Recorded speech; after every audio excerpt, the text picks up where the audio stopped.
السلام علیکم ویورز، امید ہے آپ سب ایمان اور صحت کی بہترین حالتوں میں ہوں گے۔ ہم حاضر ہوئے ہیں آپ کے پاس آج ایک نئے پیغام کے ساتھ۔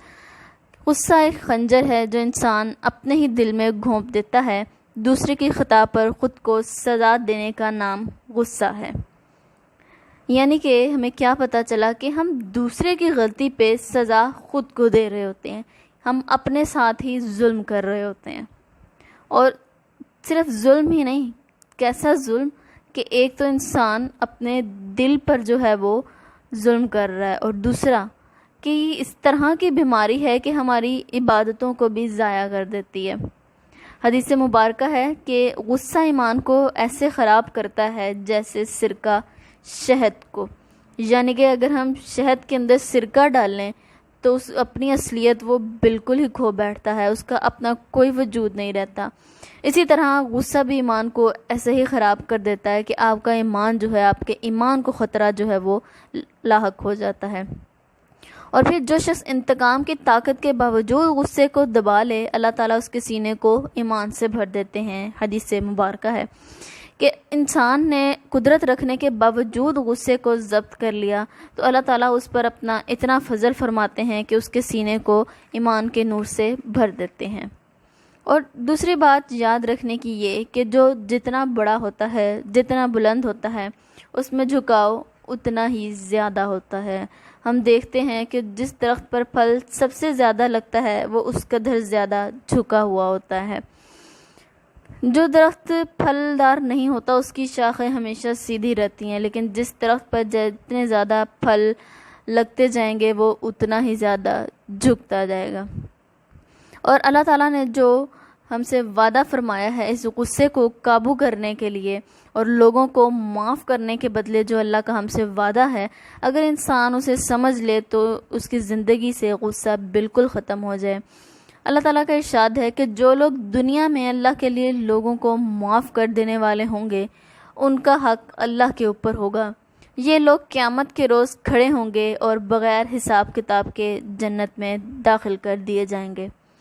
تو یہ بات یاد رکھنے کی ہے کہ ہم جتنی جلدی لوگوں کی خطائیں معاف کریں گے، اللہ تعالیٰ بھی اتنی ہی جلدی ہمیں معاف فرمائیں گے انشاءاللہ۔ ابو داؤد کی روایت میں آتا ہے کہ نبی کریم صلی اللہ علیہ وآلہ وسلم نے فرمایا کہ جو شخص غصہ نکال سکتا ہو مگر وہ اس غصے کو دبا جائے تو اللہ تعالیٰ قیامت کے دن ساری مخلوق کے سامنے اسے بلائیں گے، فرمائیں گے کہ جتنی حوریں لینی ہے لے لے، تمہیں اتنی دے دی جائیں گی۔ اور یقیناً یہ تو مردوں کے لیے اللہ نے اتنا خوبصورت انعام رکھا ہے، تو اللہ نے اگر عورت کے لیے اس انعام کو مخفی رکھا ہے تو ہم اس کا اجر کتنا بلند ہوگا، کیونکہ غصے میں عورتیں ہی بڑھ کر ہوتی ہیں۔ تو اگر اللہ نے اس انعام کو مخفی رکھا ہے تو ہم اس کا مرتبہ یقیناً، کیونکہ ہر بلند تر چیز، ہر خوبصورت چیز چھپی ہوئی ہوتی ہے، جیسے موتی جو ہے سیپ کے اندر چھپا ہوا ہوتا ہے، تو دنیا میں اللہ نے ہر خوبصورت چیز کو جو ہے وہ مخفی رکھا ہے۔ اسی طرح اللہ تعالیٰ نے قیامت کے روز بھی وہ مرتبہ، وہ عزت، وہ بلندی، وہ مقام، وہ اجر جو عورتوں کے لیے رکھا ہوگا اپنے اس غصے کو قابو کرنے کے لیے، وہ اللہ تعالیٰ بھی بہتر جانتا ہے۔ اور غصہ پینے کا فائدہ ہمیں خود کو ہی ہے، اور نقصان اگر کیا ہے، اگر ہم غصہ کریں گے تو نقصان بھی ہمیں خود کو ہی ہے۔ غصہ پینے کا فائدہ کہ جس شخص نے غصے کو ضبط کر لیا باوجود اس کے کہ وہ قدرت رکھتا تھا، تو پھر سب سے پہلے ہم نے پڑھا کہ اللہ تعالیٰ اس کے دل کو ایمان اور سکون سے بھر دیں گے۔ اور سب سے زیادہ افضل جو اللہ تعالیٰ کے نزدیک ہے وہ غصے کا گھونٹ پینا ہے، جو اللہ کی رضا کے لیے پیا جائے۔ یہ مسند احمد کی حدیث مبارکہ ہے۔ اور شعب الایمان میں لکھا ہے کہ جو غصے کو روکے گا اللہ تعالیٰ قیامت کے دن اسے اپنے عذاب سے روکے گا اور وہ عذاب سے بچ جائے گا۔ تو ان تمام باتوں کے بعد بلا شبہ یہ بات واضح ہو جاتی ہے کہ غصہ کرنے میں انسان کا اپنا کتنا خسارہ ہے۔ ان تمام نعمتوں سے، ان تمام فضائل سے انسان صرف ایک غصے کی وجہ سے محروم ہو جاتا ہے، اور سب سے پہلا نقصان اس کے ایمان کو ہوتا ہے۔ انسان جو بھی نیک اعمال کرتا ہے ان کا اجر اسی بنا پر ہے، اگر وہ ایمان کی دولت سے مالا مال ہو، ایمان کی بنیاد پر ہی ان چیزوں کا، ان نیک اعمال کا اسے اجر دیا جاتا ہے۔ لیکن اگر اس کا دل ایمان سے ہی خالی ہے تو اسے اس نیک کام کا بدلہ دنیا میں تو مل جائے گا، لیکن آخرت میں اس کا کوئی اجر نہیں ہوگا۔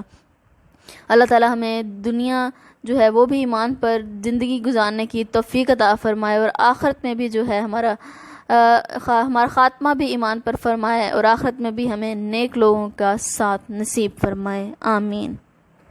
تو فرینڈز، چینل کو سبسکرائب کرنا مت بھولیے گا۔ اگر آپ کو ویڈیو پسند آئے تو لائک اینڈ شیئر ضرور کیجیے گا۔ انشاءاللہ پھر سے حاضر ہوں گے آپ کے ساتھ، آپ کے پاس ایک نئے پیغام کے ساتھ۔ دعا میں یاد رکھیے گا۔ اللہ حافظ۔ السلام علیکم ویورز، امید ہے آپ سب